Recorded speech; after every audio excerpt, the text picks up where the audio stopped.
കൃഷ്ണഭക്തർ എന്ന നിലയ്ക്ക് പലപ്പോഴും നമുക്ക് കൃഷ്ണൻ്റെ മരണത്തെക്കുറിച്ച് കേൾക്കാൻ താല്പര്യമുണ്ടാവില്ല അല്ലേ?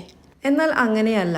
കൃഷ്ണൻ ഒരു വിശ്വാസമോ അല്ലെങ്കിൽ ഒരു സങ്കല്പമോ അല്ല, ജീവിച്ചിരുന്ന ഒരു വ്യക്തിയാണെന്നും മരണശേഷം അദ്ദേഹത്തിൻ്റെ ആത്മാവിന് എന്ത് സംഭവിച്ചുവെന്നും ആത്മാവ് ഇപ്പോഴും നമ്മുടെ കൂടെ ഉണ്ടോ എന്നും അല്ലെങ്കിൽ കൃഷ്ണ ഭഗവാൻ നമ്മുടെ കൂടെ ഇപ്പോഴും ഉണ്ടോ എന്നൊക്കെ അറിയണമെങ്കിൽ ഭഗവാൻ എന്ത് സംഭവിച്ചെന്നു കൂടി നമ്മൾ അറിയണം. എങ്കിൽ മാത്രമേ നമുക്കതിൽ പൂർണ്ണ വിശ്വാസം അർപ്പിക്കാൻ കഴിയുകയുള്ളൂ.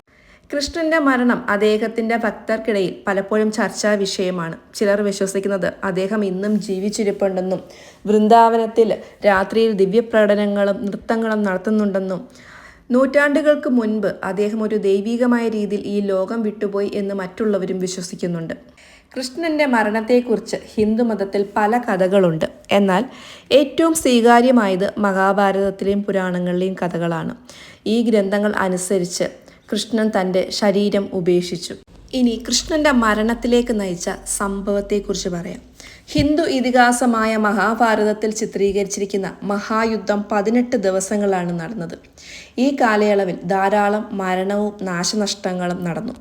ധൃതരാഷ്ട്ര ചക്രവർത്തിയുടെയും ഭാര്യ ഗാന്ധാരിയുടെയും മക്കളായ കൗരവർക്കായിരുന്നു ഏറ്റവും വലിയ നഷ്ടം. കൃഷ്ണഭക്തയായ ഗാന്ധാരി യുദ്ധത്തിൽ മരിച്ച തൻ്റെ പുത്രന്മാരെ സംരക്ഷിക്കാൻ തൻ്റെ നാഥനായ കൃഷ്ണൻ വരാത്തതിൽ ഹൃദയം തകർന്ന് നിരാശയായി. അനിയന്ത്രിതമായ സങ്കടത്തിൻ്റെയും കോപത്തിൻ്റെയും നിമിഷത്തിൽ അവർ കൃഷ്ണനെ കൗരവർക്ക് സമാനമായ ഒരു വിധി നേരിടേണ്ടി വരുമെന്ന് ശപിച്ചു. ദുഃഖിതയായ അമ്മയുടെ ശാപം ശക്തമായ ഒന്നായിരുന്നു. പക്ഷേ സർവജ്ഞനായ കൃഷ്ണൻ അത് പുഞ്ചിരിയോടെ സ്വീകരിച്ചു. സമയമായപ്പോൾ യാദവ വംശത്തിലെ പുരുഷന്മാർ മദ്യപാനത്തിൽ സ്വയം നഷ്ടപ്പെട്ട് അത് പിന്നീട് അവരെ മരണത്തിലേക്ക് നയിക്കുകയും ചെയ്തു. തടയാൻ തനിക്കൊന്നും കഴിയില്ലെന്നറിഞ്ഞ ശ്രീകൃഷ്ണൻ വനത്തിലേക്ക് പിൻവാങ്ങപ്പെട്ടു. ആ വനത്തിൽ വെച്ച് മാൻ ആണെന്ന് കരുതി ഒരു വേട്ടക്കാരൻ കൃഷ്ണൻ്റെ കാലിലേക്ക് അമ്പെയ്തു.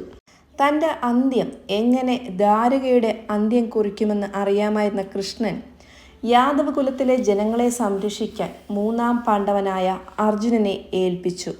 കൃഷ്ണന്റെ ഭൗതിക അവശിഷ്ടങ്ങൾ ആദ്യമായി കണ്ടെത്തിയതും അർജുനനാണെന്ന് പറയപ്പെടുന്നു. ജ്യേഷ്ഠനായ ബലരാമനൊപ്പം പാണ്ഡവർ കൃഷ്ണന്റെ മൃതദേഹം ദഹിപ്പിച്ചു. ശ്രീകൃഷ്ണന്റെ ശരീരം ഭസ്മമായി മാറിയെങ്കിലും അദ്ദേഹത്തിന്റെ ഹൃദയം ജ്വലിക്കുന്നതായി പറയപ്പെടുന്നു. കൃഷ്ണന്റെ മരണം ദ്വാപരയുഗത്തിന്റെ അവസാനവും കലിയുഗത്തിന്റെ തുടക്കവുമായി അടയാളപ്പെടുത്തി. ചില ഗ്രന്ഥങ്ങൾ വിശ്വസിക്കുന്നത് കൃഷ്ണന്റെ ചിതാഭസ്മം യമുനയിൽ നിമജ്ജനം ചെയ്തതല്ലെന്നും പുണ്യസ്ഥലങ്ങളിൽ പരന്നു കിടക്കുകയാണെന്നും വിശ്വസിക്കുന്നു. ഏറെ അംഗീകരിക്കപ്പെട്ട ഒരു പ്രാദേശിക ഐതിഹ്യം പുരി ജഗന്നാഥ ക്ഷേത്രമാണ്. ദ്വാരക സമുദ്രത്തിൽ മുങ്ങിയപ്പോൾ കൃഷ്ണന്റെ ഭക്തർ അദ്ദേഹത്തിൻ്റെ പിണ്ഡം അഥവാ ഹൃദയം കിഴക്കോട്ട് വഹിച്ചെന്ന് വിശ്വസിക്കപ്പെടുന്നു. അവർ ഒഡീഷയിലെ പുരിയിൽ എത്തിയപ്പോൾ ജഗന്നാഥൻ അതായത് കൃഷ്ണൻ, ബലറാം അതായത് ബലഭദ്രൻ, സുഭദ്ര എന്നിവരുടെ വിഗ്രഹങ്ങൾ കൊത്തി ഒരു ക്ഷേത്രത്തിൽ സ്ഥാപിച്ചു. ഇതാണ് പുരി ജഗന്നാഥ ക്ഷേത്രമായി അറിയപ്പെടുന്നത്. ദ്വാപരയുഗത്തിലെ ശ്രീകൃഷ്ണന്റെ അവതാരം മഹാവിഷ്ണുവായിരുന്നു. ശ്രീകൃഷ്ണൻ 126 വർഷവും 5 മാസവും ജീവിച്ചിരുന്നു എന്ന് കണക്കാക്കപ്പെടുന്നു. 3102 BC-യിൽ ഫെബ്രുവരി 18-നാണ് സംഭവിച്ചത് എന്നും കൂടി കണക്കാക്കപ്പെടുന്നുണ്ട്.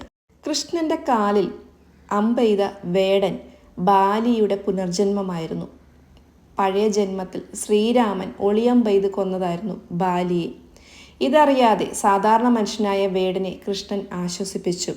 ഇത് കർമ്മഫലമാണെന്ന്.